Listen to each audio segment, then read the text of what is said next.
Hello everyone, मैं दीपक sir DLC education अड्डा में आप सभी का स्वागत करता हूं और डिस्कस करने वाला हूं आज क्लास 9 मैथ्स का एक इम्पॉर्टेंट टॉपिक। वो है solving linear equation. Linear equation को कैसे हम लोग सॉल्व करते हैं वो आज से मैं डिस्कस करूंगा और इसके कई सारे पार्ट आएंगे। सभी पार्ट में मैं सारे मेथड को वन बाय वन डिस्कस करूंगा। ठीक है, तो आज का क्लास हमारा है कंपैरिजन मेथड पे। क्या है ना, ये बहुत ही सिंपल मेथड है और यदि आप क्लास 9 के स्टूडेंट हैं या 10 के स्टूडेंट हैं तो आप इस मेथड को अरिथमेटिक में, मेंसुरेशन में या अदर सेक्शन ऑफ मैथमेटिक्स में आप यूज करते हैं। ठीक है, तो आपको सिंपल मेथड आना बहुत जरूरी है क्योंकि अलजेब्रा का जो यूज है वो हम लोग मैथ्स के अलग अलग सेक्शन में करते हैं। तो लीनियर इक्वेशन केवल लीनियर इक्वेशन के चैप्टर के लिए ही केवल इंपॉर्टेंट नहीं है, हम लोग इसको अलग अलग सेक्शन के व्यू पॉइंट से इसको ज्यादा इंपॉर्टेंस देते हैं। चलिए आज मैं स्टार्ट करने वाला हूं सॉल्विंग लीनियर इक्वेशन। ठीक है, तो चलिए सॉल्विंग लीनियर इक्वेशन लिखते हैं। Solving linear equation.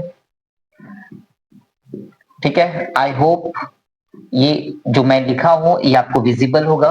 Solving linear equation, तो लीनियर इक्वेशन कहते किसको है, तो एक एक करके हम लोग डिस्कस कर लेते हैं। सबसे पहले तो एक लास्ट टर्म है इक्वेशन। इक्वेशन किसको कहते हैं, चलिए उसको क्लियर कर देता हूं। इक्वेशन में क्या होता है, एक इक्वल टू रहता है और एक तरफ में रहता है एलएचएस और एक तरफ में रहता है आरएचएस। ठीक है, तो एलएचएस आरएचएस हमेशा क्या होता है, इक्वल होता है। जैसे कि आपने लिखा 2 + 5 = 7, है ना। तो 2 + 5 = 7 क्या है, एक रिजल्ट है। 2 + 5 7 मतलब एलएचएस आरएचएस दोनों का वैल्यू क्या है, सेम है। इक्वेशन के लिए हम लोग क्या करते हैं, यदि कोई इक्वेशन फॉर्मेशन करना है तो हमें वेरिएबल का यूज करना पड़ता है। क्या यूज करना पड़ता है, वेरिएबल का यूज करना पड़ता है। वेरिएबल, तो यदि वेरिएबल का यदि यूज करना है आपको, यानी कि वेरिएबल x है, y है, z है एंड सो ऑन, एबीसीडी के जितने भी लेटर है आप उसको वेरिएबल बोलते हैं। तो एक्स वाई जेड हो गया। अच्छा, तो इसमें यूज करना है आपको वेरिएबल। तो सपोज मैंने लिखा 2x प्लस, है ना, 5y और इतना करके मैंने यहां पे लिख दिया 7। देखा आपने यूज किया, अब ये क्या बन गया, एक इक्वेशन बन गया। इक्वेशन में मैंने यूज किया क्या, वेरिएबल।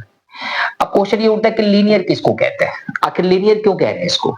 तो यहां पे जो वेरिएबल आप यूज करेंगे उस वेरिएबल का जो पावर होगा वो 1 होगा, इससे ज्यादा पावर आपको नहीं लेना है। लीनियर इक्वेशन में वेरिएबल का पावर कितना होगा, 1 होगा और इसमें वेरिएबल रहेंगे। अब वेरिएबल एक से ज्यादा भी आपको दिखाई दे तो कोई फर्क नहीं पड़ता, जो भी वेरिएबल है उसका वैल्यू आपको सॉल्व करके निकालना होगा, चाहे एक हो, चाहे 2 हो, चाहे 3 हो। आप यदि 7 से स्टार्ट चेक कीजिए, सपोज 2x = 10 लिखा हुआ था और इसको सॉल्व करने के लिए आपको बोला गया था क्लास 6-7 में, तो ये भी लीनियर इक्वेशन है क्योंकि वेरिएबल का पावर कितना है, 1 है। वेरिएबल इसमें x है, ये एक इक्वेशन भी है ना, क्योंकि दोनों साइड में इक्वल है और एक वेरिएबल यूज किया गया। सपोज इस तरह से आपने अब जो सीखने वाले हैं वो क्या है, एक इक्वेशन है। अभी यहाँ पे मैंने आपको बताया सॉल्विंग लीनियर इक्वेशन में लीनियर और इक्वेशन का मतलब बता दिया। लीनियर मतलब हो गया पावर 1 होना चाहिए, इक्वेशन में वेरिएबल होना चाहिए। आज का टॉपिक जो है वो हम लोग करेंगे, वो लीनियर इक्वेशन को सॉल्व करेंगे, है ना।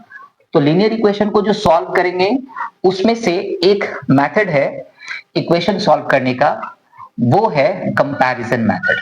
ठीक है, कंपैरिजन मेथड। तो इस मेथड को कैसे यूज करेंगे उसके बारे में डिस्कस करूंगा। ठीक है, तो कंपैरिजन मेथड को हम लोग सॉल्व करेंगे तो कैसे करेंगे, देखिए होता क्या है कि कोई भी क्वेश्चन आपको दिया गया है जिसमें 2 इक्वेशन होना चाहिए।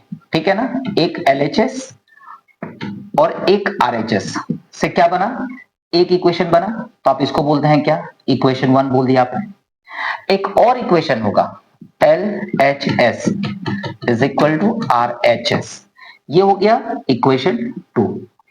अब क्या है ना, यहाँ पे 2 इक्वेशन होंगे, इक्वेशन 1 और इक्वेशन 2। मैं अभी आपको फ्रेम सिखा रहा हूं। इक्वेशन 1 और इक्वेशन 2 आपके पास होगा, 2 इक्वेशन होगा और 2 इक्वेशन में आपके पास वेरिएबल कितने होंगे, दो इक्वेशन होंगे और वेरिएबल कितने होंगे? दो होंगे, या तो x और y, सपोज से एग्जांपल में a और b दो वेरिएबल हो गए, p और q एक और दो वेरिएबल हो गया, एंड सो ऑन। इस तरह से आपके इन दो इक्वेशन में, दोनों ही इक्वेशन में वेरिएबल ओनली टू रहेगा, दो वेरिएबल रहेंगे। अब आपको करना क्या है कि जैसे मैंने यहां पे लिखा, तो ये जो दो इक्वेशन है, इस दो इक्वेशन को चलिए एक इक्वेशन बना लेते हैं। तो चलिए इक्वेशन बनता कैसे है सो भी हम लोग यहाँ पे देखेंगे। तो कंपैरिजन मेथड आज का डिस्कशन चल रहा है। कंपैरिजन मेथड में मैं दोबारा लिखता हूं, कंपैरिजन मेथड आप यूज कर रहे हैं। चलिए कंपैरिजन मेथड में मैं पहले इक्वेशन लेता हूं। तो दो इक्वेशन हमारे पास होना चाहिए। मैंने क्या लिखा? 3x plus 2y is equal to 4। ये हो गया एक इक्वेशन हमारा, ठीक है, इक्वेशन 1। और एक इक्वेशन हो गया 8x plus 5y is equal to 9। ये हो गया equation 2। Class 9 ICSE board chapter 5.3 का क्वेश्चन नंबर 1 है। तो ये मैंने जस्ट केवल उठा लिया उस बुक से, क्योंकि इसको मैं अभी सॉल्व करूंगा कंपैरिजन मेथड से। अब क्वेश्चन ये कि हमारे पास दो इक्वेशन हो गए, इक्वेशन 1, इक्वेशन 2। इसमें दो वेरिएबल हमें दिख रहा है, दो वेरिएबल दिख रहा है x और y। मुझे x और y का वैल्यू निकालना है, लेकिन मेथड यूज कौन सा करना है? कंपैरिजन। तो कंपैरिजन मेथड में करते क्या, इसके कॉन्सेप्ट को पहले समझ लेते हैं। हम लोग क्या करेंगे कि सबसे पहले फ्रॉम इक्वेशन 1 को जो है ना सॉल्व करना स्टार्ट कर दिए। इक्वेशन 1 को सॉल्व करना स्टार्ट कर दिए। जैसे 3x plus 2y is equal to 4 है, ये हमारा क्या है? इक्वेशन 1 है। हम टारगेट बनाएंगे कि x, इन दो x और y में से किसी एक का भी वैल्यू आप निकाल सकते हैं। मैं यहाँ पे टारगेट बना रहा हूं x का वैल्यू निकालने का। तो 4 माइनस 2y हमारा हो गया, और x का कॉफिशिएंट है 3, तो ये इधर से साइड चेंज हो जाएगा, तो इसका जगह क्या हो जाएगा? डिवाइड। देखिए प्लस 2y को यदि साइड चेंज करेंगे, इस इक्वल टू के साइड यदि चेंज करेंगे तो माइनस 2y हो जाएगा। ये प्लस 4y ऑलरेडी पहले से ही है आरएचएस में। 3 जो है मल्टीप्लाई में था, मैंने डिवाइड में दिया। अभी जो इक्वेशन मैंने सॉल्व किया इक्वेशन 1, ये हमारा आता है इक्वेशन 3 निकल जाता है। मतलब ये जो फ्रॉम इक्वेशन 1 से हमारा जो है x का वैल्यू आ गया। अभी हम सिमिलरली करने वाले क्या है कि फ्रॉम इक्वेशन 2 लिखने वाले हैं, ठीक है ना, इक्वेशन 2। तो इक्वेशन 2 वहां से कॉपी कर लेते हैं। 8x plus 5y is equal to 9। I hope ये विजिबल होगा जो मैं लिख रहा हूं। तो यहां पे मुझे x का वैल्यू निकालना है, तो पहले क्या करना पड़ेगा? इस 5y को साइड चेंज करना पड़ेगा। तो मैं 9 माइनस 5y लिखूंगा, प्लस 5y को जैसे इधर से 2y को उठा के लेके गया, वैसे मैं 5y को उठा के उधर ले गया। और x का जो कॉफिशिएंट है, जैसे यहाँ पे x का कॉफिशिएंट 3 था, वैसे यहाँ पे x का जो कॉफिशिएंट है उसको मैं डिवाइड में भेज दिया। तो यहां से मेरे पास निकल गया इक्वेशन 3। क्योंकि एक लाइन मैंने यहाँ पे छोड़ दिया है स्पेस के कारण। अब समझिए मैंने किया क्या है, इक्वेशन 1 और इक्वेशन 2 दोनों में से सेम वेरिएबल का वैल्यू मैंने निकाल लिया। इक्वेशन 1 से भी मैंने x का वैल्यू निकाला और इक्वेशन 2 से भी मैंने x का वैल्यू निकाला। ओके, अब करने वाला क्या हूं, ये भी x का वैल्यू है और ये x का वैल्यू, ये भी x का वैल्यू यदि है, तो ये दोनों तो बराबर ना होना चाहिए। ये दोनों इक्वेशन जो है एक ही सिचुएशन का है, ठीक है ना। ये जो इक्वेशन देख रहे हैं दोनों सिचुएशन एक ही कंडीशन का, मतलब यहाँ पे x का वैल्यू जो भी रहा होगा, y का वैल्यू जो भी रहा होगा, वो फिक्स रहा होगा इन दोनों इक्वेशन के केस में। ऐसा नहीं है कि इस इक्वेशन के केस में x का वैल्यू कुछ और है, इस इक्वेशन के केस में x का वैल्यू कुछ और है, नहीं, ऐसा नहीं है। ये जो x का वैल्यू है ये दोनों ही केस में सेम है, और ये जो y का वैल्यू है ये दोनों ही केस में क्या है? सेम है। तो मैं कह रहा हूं कि यदि x का वैल्यू यहां भी है और x का वैल्यू यदि यहां भी है, तो ये दोनों तो सेम होना चाहिए। सेम होता है, इसीलिए हम इसको कंपैरिजन कर लेते हैं, ठीक है ना।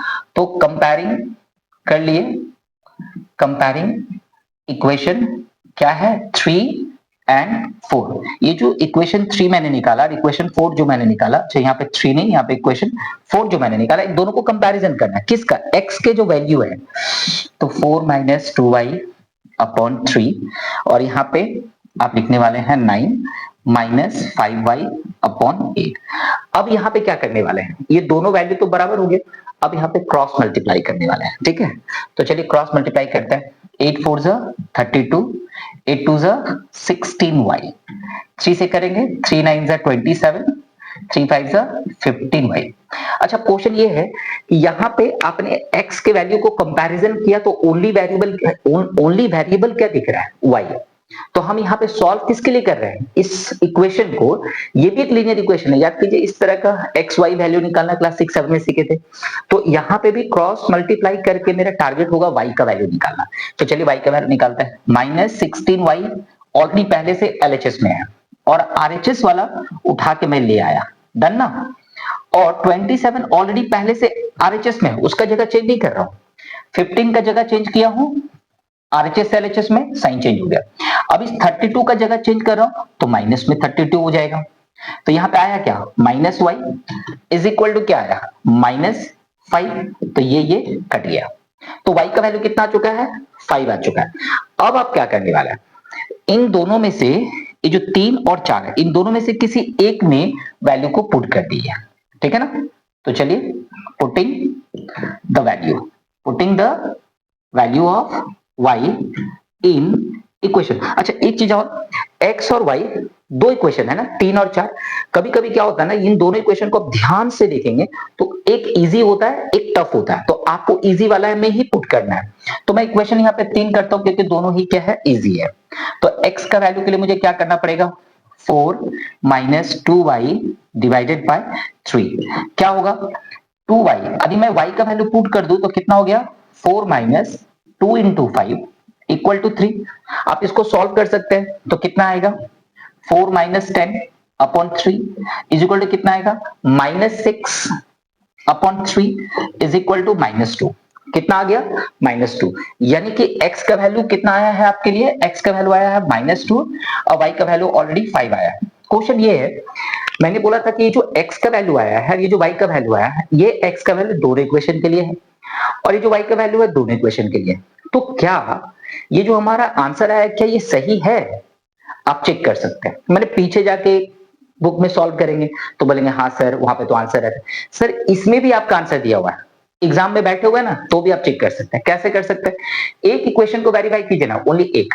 क्या है ये इक्वेशन वेरीफाई करना, सो देखिए क्या कर रहा हूं मैं, 3x है तो मैं क्या लिखने वाला हूं, 3 × -2 प्लस में 2y माने 2 × 5 यानी कितना हो रहा है सर, यहाँ पे 3x + 2y वही पुट कर रहा हूं मैं। 3 2 जा 6 और प्लस में 2 5 जा 10 आया कितना सर, 4। वो भी कितना, प्लस में। ये कहां पे था, एलएचएस में। और सर आपका आरएचएस में कितना दिख रहा है, देखिए तो सर +4। सर एक क्वेश्चन को वेरीफाई कीजिए ना परीक्षा में, ओनली एक, चाहे वो ऊपर वाला हो चाहे नीचे वाला, जो इजी लगे उसमें जो आपका वैल्यू आए उसको पुट करके वेरीफाई कर लीजिए, आप परीक्षा में ऐसे ही पास हो जाएंगे। चेक कर लेंगे वहीं पे आप कि आपका आंसर आया कि नहीं। मेरा तो आ गया, LHS = RHS आ गया ना 4, इधर पे पुट किया वैल्यू, इधर 4 आ गया। तो इस तरह से कंपैरिजन मेथड है। कंपैरिजन मेथड का ये पहला सवाल था, ये कंपैरिजन मेथड का ये पहला सवाल था। इसको थोड़ा ओवरव्यू करते हैं एक बार आपके लिए फिर से। देखिए दो इक्वेशन रहेगा, लीनियर इक्वेशन है, पावर 1 रहेगा, दो वेरिएबल रहेगा x y a b p q इस तरह का, mn भी रह सकता है। इक्वेशन 1 को उठाइए, दो वेरिएबल है, कोई एक वेरिएबल को टारगेट बनाइए। तो मैंने x को टारगेट बनाया, तो यदि फ्रॉम इक्वेशन 1 से मैंने x का वैल्यू निकाला तो इक्वेशन 2 से भी मैंने x का ही वैल्यू निकाला। अब ये सही करेंगे, यदि p q है और यदि इक्वेशन 1 में यदि आपने p का वैल्यू निकाला तो इक्वेशन 2 में भी आप p का वैल्यू निकालेंगे, दोनों का वैल्यू कंपैरिजन कर लीजिएगा, q का वैल्यू आ जाएगा। या यहाँ पे x के वैल्यू को मैंने क्या किया, टारगेट बनाया, x के वैल्यू को टारगेट बनाया और y का वैल्यू निकाल लिया। 3 और 4 जो इक्वेशन आप निकाल के बैठे हैं उसमें से जो इजी लगेगा आपको देखने में, आप उसमें वैल्यू पुट कीजिए, उसको सॉल्व कीजिए और आंसर आपके पास होगा। चलिए ये डिस्कशन यदि अच्छा लगा तो प्लीज लाइक कर दीजिए, शेयर कर दीजिए। मिलते हैं नेक्स्ट वीडियो में न्यू प्रॉब्लम के साथ। अच्छा हाँ, चैनल पर नए हैं तो प्लीज सब्सक्राइब कर लीजिए। Bye bye.